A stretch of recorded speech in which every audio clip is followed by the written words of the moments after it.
Claiming the number 3 spot on MMA Junkies of the Decade list is the former UFC heavyweight and light heavyweight champion Daniel Cormier. With the exception of Cormier's MMA debut, which came in September 2009, the entirety of his impressive MMA run has come this decade. Just outstanding stuff. Very, very early on, Cormier made his mark, winning the Strikeforce Heavyweight Grand Prix as an alternate, coming in, beating Antonio Silva, beating Josh Barnett to win the belt, and then setting himself up for a move to the UFC where his best work came. He started out as a heavyweight, got some wins there, moved down to 205.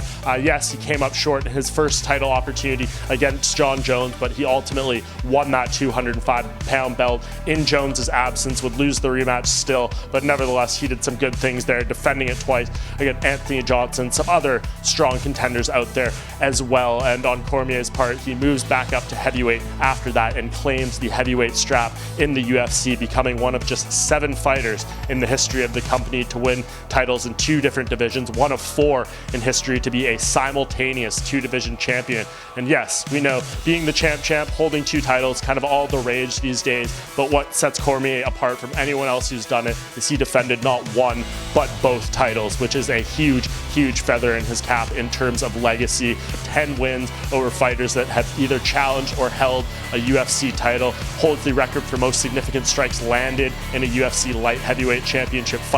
That came against Alexander Gustafsson at UFC 192. Yes, the glaring weaknesses are the losses to Jon Jones and Stipe Miocic, but those are arguably the number 1 heavyweight and light heavyweight fighters of all time. No shame in losing to those 2 names. Yes, Cormier closed out the decade on a low, losing the heavyweight belt to Stipe Miocic at UFC 241, but still that doesn't really drag him down too far in terms of everything else he accomplished for the rest of the decade. It's hard really to beat what he did in this era in terms of his whole body of work. Daniel Cormier easily earning this number 3 spot on the of the decade list.